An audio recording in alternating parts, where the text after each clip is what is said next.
सुप्रभात विद्यार्थियों। आज कक्षा 10 और पाठ नंबर 2 वाच्य। देखिए विद्यार्थियों, ये जो वाच्य टॉपिक है ये आपके व्याकरण का टॉपिक है। किसका टॉपिक है विद्यार्थियों? व्याकरण का टॉपिक है। जो आपके सिलेबस में व्याकरण लगी हुई है उस व्याकरण के अंदर इससे पहले क्या कराया था? रस कराया था मैंने। आज आपको क्या कर रहा हूँ? वाच्य। एक वाक्य परिवर्तन भी है, उसकी वीडियो भी भेजूंगा मैं आपको विद्यार्थियों। वाच्य जो टॉपिक है आपका, जो विषय है आज का, उस वाच्य की पीडीएफ मैंने आपको भेज दी है और मुझे उम्मीद है विद्यार्थियों आपने उस पीडीएफ में से वाच्य को पढ़ा होगा। आज इस वीडियो में ये बताने का प्रयास करूंगा कि वास्तव में वाच्य क्या होते हैं और वाच्य कितने प्रकार के होते हैं, वाच्य की क्या परिभाषा है। और मुझे उम्मीद है विद्यार्थियों इस वीडियो को देखने के बाद में आपको जो टॉपिक नंबर है वाच्य, ये समझ में आ जाएगा। अगर ये वीडियो आपको पसंद आए तो लाइक कीजिए, कमेंट कीजिए और शेयर अवश्य कीजिए विद्यार्थियों। देखिए वाच्य क्या चीज होती है। सबसे पहले देखिए वाच्य का शाब्दिक अर्थ। वाच्य का शाब्दिक अर्थ क्या होता है? बोलने का विषय। क्या होता है शाब्दिक अर्थ? बोलने का विषय। वाच्य का शाब्दिक अर्थ क्या होता है? बोलने का विषय। वाच्य बोलता है कहने को। वाच्य का शाब्दिक अर्थ क्या होता है? वाच्य का शाब्दिक अर्थ होता है बोलने का विषय। आप किसके बारे में क्या कह रहे हैं और सुनने वाला क्या सुन रहा है? वाच्य का शाब्दिक अर्थ क्या है? बोलने का विषय। क्या है भी? वाच्य का शाब्दिक अर्थ होता है बोलने का विषय। अतः क्रिया के जिस रूप से यह पता चले कि क्रिया का मुख्य विषय कर्ता है तो कर्म, उसे वाच्य कहते हैं। अतः क्रिया के, तो क्या हो जाएगा? क्रिया के जिस रूप से, वाच्य देखिए, क्रिया के जिस रूप से, क्रिया के जिस रूप से यह पता चले कि क्रिया का मुख्य विषय, यह पता चले कि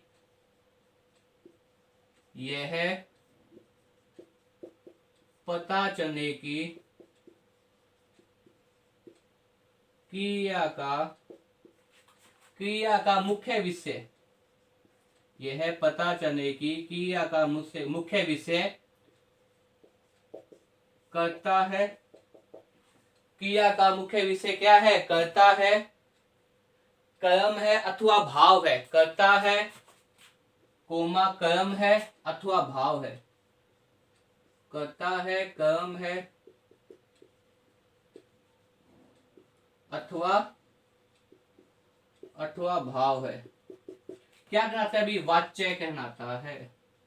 क्या कहलाता है? वाच्य कहलाता है। वाच्य कहलाता है।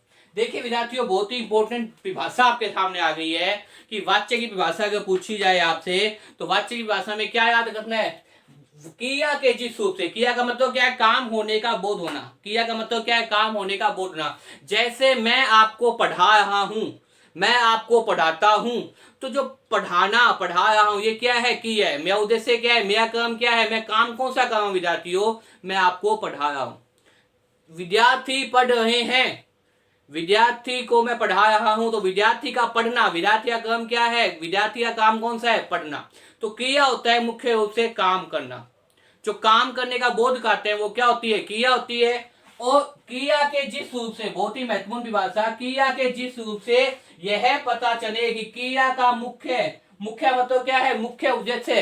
क्रिया का मुख्य विषय कर्ता है, कर्म है। जो मुख्य विषय है वो क्या करता है? जो मुख्य विषय है, जो मुख्य विषय है वो कर्ता है, कर्म है अथवा भाव है। क्या कहलाता है विद्यार्थियों? वाच्य कहलाता है। क्रिया के जिस रूप से मतलब क्रिया के कि जिस रूप से काम करने का बोध होना है, जिस प्रकार से काम करने के जिस प्रकार से हमें यह पता चल जाए कि वास्तव में क्रिया का जो मुख्य विषय है, जो क्रिया का जो मुख्य विषय है वो क्या है? कर्ता है, कर्म है अथवा भाव है। क्या कहलाता है विद्यार्थियों? वाच्य कहलाता है। क्या कहलाता है विद्यार्थियों? वाच्य कहलाता है। अब देखिए इस विभाषा के आधार पर हम देख सकते हैं कि वाच्य कितने भेद होते हैं? 3 भेद होते हैं। कौन कौन से भेद हो जाएंगे? एक तो हो जाएगा कर्ता वाच्य। कौन सा हो जाएगा विद्यार्थियों? कर्तावाच्य, दूसरा कौन सा हो जाएगा कर्मवाच्य, और तीसरा कौन सा हो जाएगा भाववाच्य। तो इस परिभाषा से ही ये पता चल रहा है अपने को कि वास्तव में वाच्य कितने भेद होते हैं, 3 भेद होते हैं। कौन कौन से, कर्तावाच्य, दूसरा कर्मवाच्य, और तीसरा कौन सा हो जाएगा भाववाच्य। तो विषय का पता चलता हो वो क्या होता है, कर्ता है, कर्म या भाव है, क्या कहलाता है, वाच्य कहलाता है। तो वाच्य के कितने भेद होते हैं, वाच्य के वाक्य के जो है वो मुख्य होते हैं 3 भेद होते हैं, कर्तव्यवाच्य, भाववाच्य और कर्मवाच्य। तो वाच्य के कितने भेद होते हैं, वाच्य के 3 भेद होते हैं मुख्य रूप से।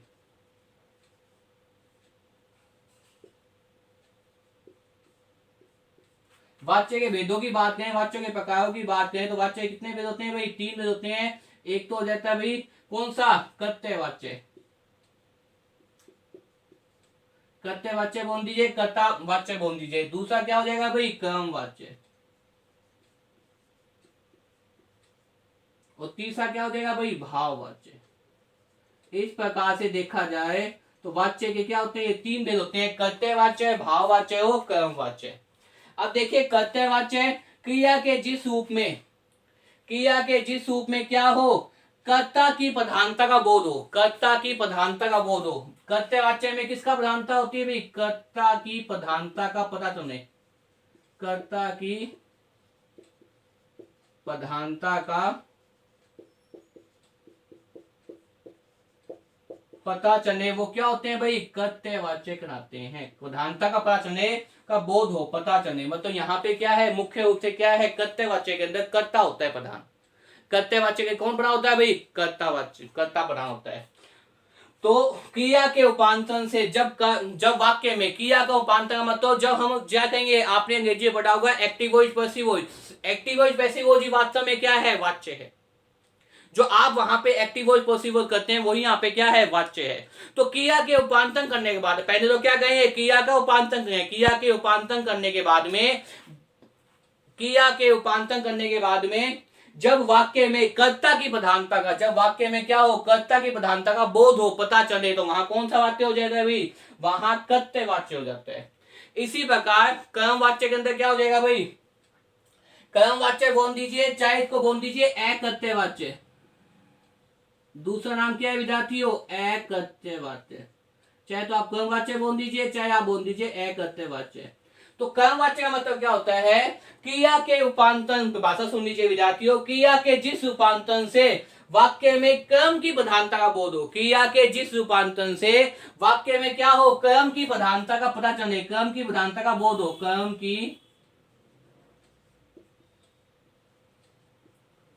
की प्रधानता,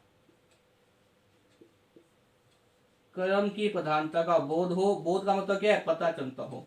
तो वहां कौन सा जाएगा भाई, कर्तव्यवाच्य कर्मवाच्य बोल दीजिए या कर्तव्यवाच्य। क्रिया के जिस उपांतन से, सबसे पहले हम क्या कहेंगे, क्रिया का उपांतन कहेंगे, क्रिया को बदलेंगे।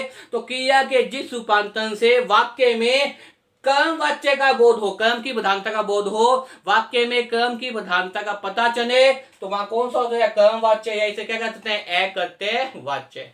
इसी प्रकार से अंतिम देखिए, क्रिया के उपांतन से वाक्य में कर्ता या कर्म के बनने, क्रिया की भाव की प्रधानता होती है, तो वहां कौन सा होता है भाई, भाववाच्य होता है। भाववाच्य का मतलब क्या है, क्रिया के उपांतन, क्रिया को बदलेंगे, क्रिया के उपांतन में अगर वाक्य में कर्म और कर्ता और कर्म की बजाय किसकी प्रधानता हो, भाव की प्रधानता हो, भाव की प्रधानता हो, तो वहां कौन सा वाक्य हो जाता है भाई, भाववाच्य हो जाता है। भाव की प्रधानता हो तो वहां कौन सा हो जाता है भाई, भाववाच्य हो जाता है। दोबारा सुन लीजिए, क्रिया के जिस रूपांतरण से वाक्य में कर्ता या कर्म के बनने, क्रिया के जिस रूपांतरण से वाक्य में कर्ता या कर्म के बनने क्रिया या भाव की प्रधानता हो, क्रिया या भाव की प्रधानता हो, तो वहां कौन सा हो जाएगा भाई, भाववाच्य हो जाएगा।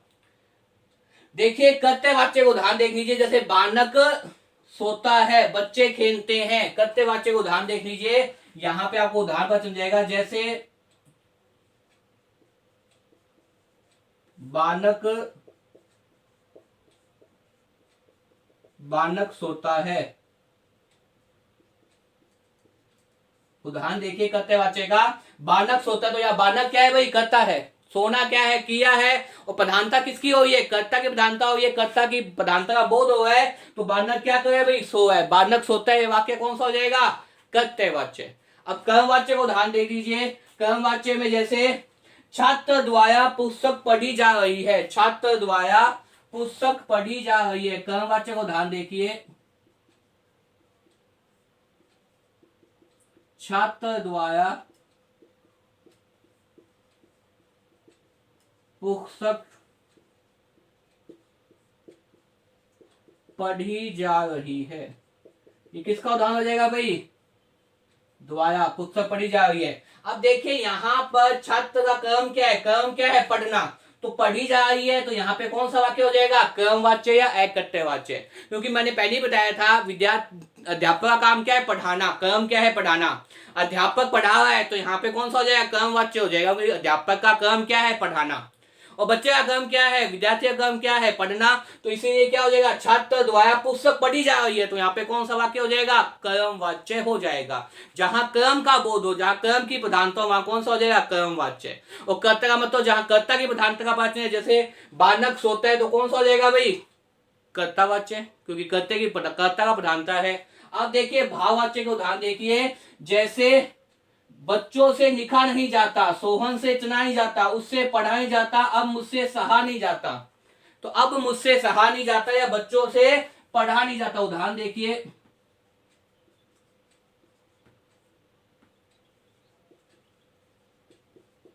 बच्चों से पढ़ा नहीं जाता, देखिए उदाहरण देखिए, बच्चों से पढ़ा नहीं जाता, तो बच्चों से पढ़ा नहीं जाता, बच्चों से पढ़ा नहीं जाता है, बच्चों से लिखा नहीं जाता है, बच्चों से पढ़ा नहीं जाता है। तो इसमें देखिए ना तो कर्ते की प्रधानता है ना कर्म की, किसकी प्रधानता है, भाव से, पढ़ना मतलब भाव, या आप कह सकते हैं दूसरा उदाहरण देखिए, अब मुझसे सहा नहीं जाता, अब मुझसे सहा नहीं जाता, एक उदाहरण और देख लीजिए,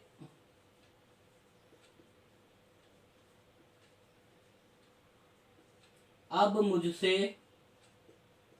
सहा नहीं जाता, तो यहां पे सहना भी क्या है, भाव है, विचार है, अब मुझसे सहा नहीं जाता, अब मुझसे सहा नहीं जाता, तो यहाँ भाव है, विचार है, तो ये क्या हो जाएगा, भाववाच्य। एक चीज जो देखने वाली बात है विद्यार्थियों, कि कर्तव्यवाच्य के लिए कर्ता की प्रधानता है, तो यहाँ पे क्या है, कोई भी आपके सामने जो है वो कारक चिन्ह नहीं है, लेकिन यहाँ पे क्या है, द्वारा, मतलब कर्म द्वारा में, कर्म वाच्य में क्या लगाते हैं, द्वारा लगाते हो, यहाँ पे क्या है, से है, तो यहाँ पे कौन सा होता है भाई, से लगाते हैं, किसमें, कर्म वाच्य में। तो अब मुझसे पढ़ा नहीं जाता, उससे पढ़ा नहीं जाता, अब मुझसे सहा नहीं जाता, सोहन से चना नहीं जाता, मोहन से खेलना नहीं जाता, यहाँ पे किसका उदाहरण है, भाव का है, ना तो यहाँ क्रिया प्रधान है, ना यहाँ पे जो कर्म प्रधान है, ना यहाँ पे क्या है वो कर्म कर्ता प्रधान है, यहाँ पे क्या है, विचार प्रधान है, यहाँ पे क्या विचार है, भाव प्रधान है, तो इसमें कौन सा हो जाएगा भाई, भाववाच्य। तो देखिए विद्यार्थियों, इस वीडियो के अंदर आपने देखा कि वाच्य क्या है, वाच्य के भेद क्या है, वाच्य क्या होता है, क्रिया के जिस रूप से ये पता चले, क्रिया के जिस रूप से यह पता चले कि क्रिया का मुख्य विषय क्या है भाई, कर्ता है, कर्म है या भाव है, क्या कर्ता है, कर्म है, तो भाव है, क्या कराता है, वाच्य कराता है, क्या कराता है, वाच्य कराता है। और वाच्य के भेद कितने होते हैं, तीन होते हैं, कर्तव्यवाच्य, कर्मवाच्य बोल दीजिए, या एकर्तव्यवाच्य बोल दीजिए, भाववाच्य बोल दीजिए। और क्रिया के उपांतन से, क्रिया के उपांतन में जब कर्ता की प्रधानता का बोध हो, कर्ता की प्रधानता का पता चले, तो वहां कौन सा वाक्य हो जाता है, कर्तव्यवाच्य। और क्रिया के उपांतन से, क्योंकि यहाँ भी क्या करना है, आपको चेंज करना है, आपको परिवर्तन करना है, वाच्य परिवर्तन, तो कर्मवाच्य मतलब क्या है, कर्म की प्रधानता का बोध हो, क्रिया के उपांतन से जब कर्म की प्रधानता का बोध हो, तो वहां कौन सा वाक्य हो जाता है, कर्मवाच्य। भाववाच्य, क्रिया के उपांतन से जब न कर्ता का बोध हो न कर्म का प्रधानता का बोध चले, मतलब भाव प्रधान हो, तो वहां कौन सा हो जाएगा भाई, भाववाच्य। उदाहरण देख लीजिए, बालक सोता है, कौन सा उदाहरण हो जाएगा, कर्तव्यवाच्य का, बालक सो है, सोना क्रिया है, बालक क्या है, करता है, तो कौन सा उदाहरण हो जाएगा, कर्तावाच्य। अब कर्मवाच्य, एकर्तव्यवाच्य का देखिए, छात्र द्वारा पुस्तक पढ़ी जा रही है, छात्र का कर्म क्या है? पढ़ना। तो छात्र द्वारा पुस्तक पढ़ी जा रही है, बच्चों द्वारा खेला जा रहा है, अध्यापक द्वारा पढ़ाया जा रहा है, उसके द्वारा तैरा जा रहा है, खिलाड़ी द्वारा क्रिकेट खेला जा रहा है। मतलब जहां पे कर्म प्रधान होगा वहां कौन सा हो जाएगा? कर्म वाच्य हो जाएगा। और भाव वाच्य के अंदर क्रिया के रूपांतर में ना तो कर्म प्रधान हो ना कर्ता प्रधान हो, वहां कहां प्रधान हो? भाव प्रधान हो। भाव की प्रधानता तो वहां कौन सा हो जाएगा? भाव वाच्य। जैसे उदाहरण देखिए, बच्चों से पढ़ा नहीं जाता, बच्चों से लिखा नहीं जाता, ठीक है ना, या मुझसे अब मुझसे सहा नहीं जाता, मोहन से चना नहीं जाता, सोहन से खेला नहीं जाता।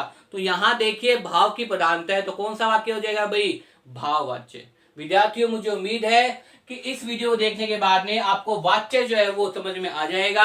नेक्स्ट वीडियो के अंदर मैं वाच्य परिवर्तन को समझाऊंगा कि वास्तव में वाच्य परिवर्तन कैसे करते हैं, क्योंकि आपके पेपर के अंदर निश्चित रूप से विद्यार्थियों प्रश्न आएगा, 3 उदाहरण दिया जाएगा, वो पूछेगा वाच्य को परिवर्तन करके दिखाओ। तो कल हम पढ़ेंगे वाच्य परिवर्तन। कल के वीडियो के अंदर आपको वाच्य परिवर्तन पढ़ाया जाएगा।